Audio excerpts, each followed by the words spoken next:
দোস্ত হারুনের অফিসে আসছি, সরকারি অফিসে। কত সুন্দর পরিবেশ, ক্যান্টিন। এখানে হলো ডেটিং এর রাস্তা, সরি ডেটিং নাই, এখানে তোরা কি করিস, হাঁটিস? মসজিদে নামাজের জায়গা, কত সুন্দর অফিস এখানে। এখানে বাবা, এটা তো তলায়, ওই তো লাল বিল্ডিং, ওটা কি জানি, ওই যে চিনি তো আমি বিল্ডিংটা, লাল বিল্ডিংটা। হ্যাঁ, ডাক ভবন, মনে পড়ছে। দুই দোস্ত খাওয়ার পর এখন হাঁটতেছি। এটা কি অফিস জানি, তোর পরিবার পরিকল্পনা অফিস না তোর? তুই না কইলি প্ল্যানিং অফিস, পরিকল্পনা মন্ত্রণালয়। ওই যে বাসায় যে ছোটবেলায় যে দুইটা মহিলা বাসায় আসতো, ওইগুলি কি তোরা পাঠাস? হ্যাঁ, এগুলো ছাড়বি তুই কই? কত সুন্দর দোস্তরা বিকালবেলা খাওয়া দাওয়ার পরই দুপুরবেলা হাঁটে সবাই। তখন দেখলাম দুইটা ম্যাডাম হাঁটতেছে এখান দিয়ে, কত সুন্দর পরিবেশ। এখানে কি? এটা আমরা কফি খাওয়ার জন্য বসে বানাইছিলাম। কত সুন্দর। এটা বানাইছিলাম 10 লাখ টাকা খরচ করে, খুব বেশি। এটা 10 লাখ টাকা গেছে খরচ করতে? আমি তো 2 লাখ টাকা দিয়ে বানিয়ে দিতে পারতাম। হ্যাঁ, 2 লাখের পারে। আমাদের সুন্দর গবেষণা প্রতিষ্ঠান। এই পত্রিকা এখানে কি করে? আরে কাজে লাগে না, গবেষণা কাজে লাগে। ও গবেষণার জন্য? হ্যাঁ, আরো পুরান আছে পাকিস্তান। এত সুন্দর। এটা খালি লিখতে ফাঁকটাই? হ্যাঁ, প্রতিদিন একটা করে নাকি? আগেরটা। হ্যাঁ, বাহ, আনকমন একটা জিনিস দেখলাম। ডিজিটালে রাখা আছে। আমি ডিজিটালে করতে, বাহ বাহ। আচ্ছা, এগুলো কি সব ইংলিশ বই? কি কি বই আছে? কারদের ইন্ডিয়া? না, লেখাপড়া না, তারপর তো বই যদি কোনো দরকার পড়ে, সব অর্থনীতি। এখন বুঝতে পারছি, অন্য কোনো সাবজেক্টের বই নেই, রোমান্টিক বই নাই, চটিমুটিও নেই, চটিমুটিও নেই। বাবা কত সুন্দর। আরে তো লাইব্রেরি, শেষ ভিডিওই শেষ হইব না। তখন তো জন্ম হয়েছিল আমাদের। ব্যাংক ইরান সরকারের বুলেটিন, এটা ব্যাংক মোজারেলে ইরান বুলেটিন। হ্যাঁ, 1965 সালে জন্ম হয়েছে আমাদের, 61-তে না। জন্মের আগে। ও, আমার তো হয়েছে কত, 2005-এ। তোর কত জন্ম? 2005-এ জন্ম। হ্যাঁ, 2005-এ আমার জন্ম। আচ্ছা, এটাতে কি বোঝায় ST? এটাতে কি বোঝায়? ওটা পাকিস্তানি বই, PA মরক্কো, এই মতো মরক্কো। অসম্ভব সুন্দর একটা জায়গায় আসছি। এত বড় লাইব্রেরি এখানে না আসলে বুঝতেই পারতাম না। বই আর বই, বই আর বই, বই বই কিনে কেউ দেখা নাই। দেখো, আরে আমি যদি বই লিখতাম, আমার বই এখানে থাকতো, রোমান্টিক বই, বুঝছিস? Senior recharge. ওই তুই কি পোস্ট আছে সেখানে? কি রিচার্জ করিস? কি রিচার্জ করিস? দোস্তর অফিস।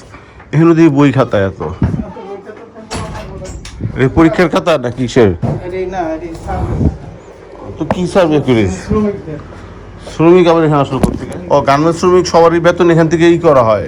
না না, করা না, আমরা সরকারের সাজেশন দেব। আচ্ছা, ওই যে করে সার্ভে করে গভর্নমেন্টকে সাজেশন দেওয়া হয় এটা এখান থেকে।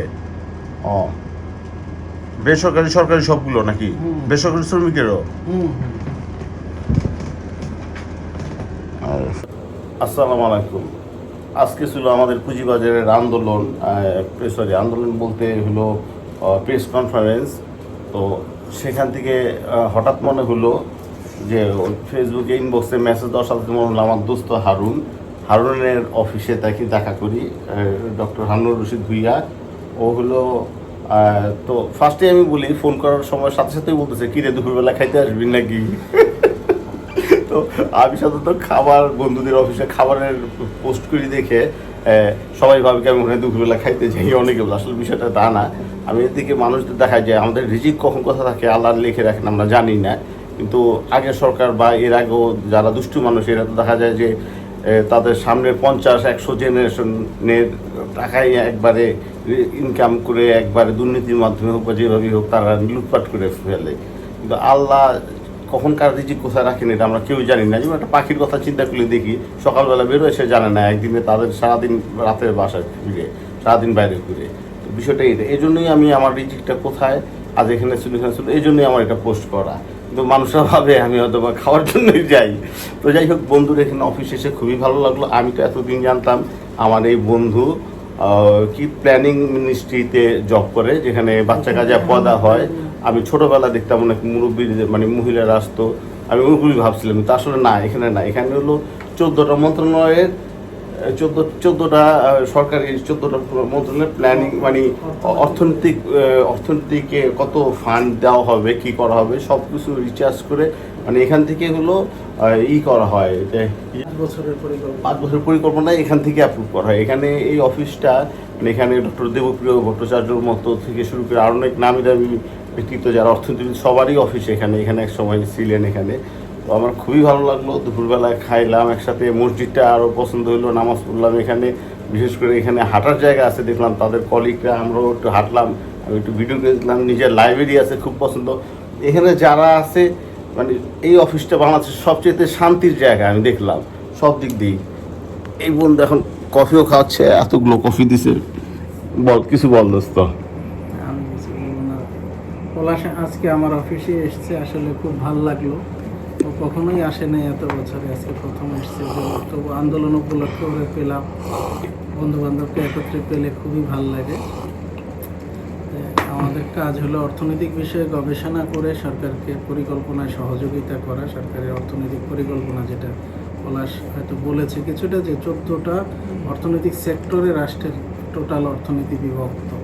সেই 14টা সেক্টরে 5 ইয়ার প্ল্যান যখন হয়, সেইখানকার ইনপুটগুলো দেওয়া, সেই ব্যাকগ্রাউন্ড গবেষণাগুলো করে সেই প্ল্যানটা তৈরি করা হয়, যে কোন খাতে আসলে কত হাজার কোটি টাকা বরাদ্দ করলে, ইনপুট দিলে তার আউটপুট কী আসবে, সেই কাজগুলোই আমরা মূলত করে থাকি সরকারের পলিসি মেকিংয়ে। এটা হলো পরিকল্পনা মন্ত্রণালয়। আমাদের বর্তমান উপদেষ্টা হলেন প্রফেসর ওয়াহিদুদ্দিন মাহমুদ। ধন্যবাদ সবাই। থ্যাংক ইউ দোস্ত। আমাদের শেয়ার মার্কেটের জন্য এরপরে তোর স্যারকে বলিস এখানে অর্থ বরাদ্দ রাখার জন্য।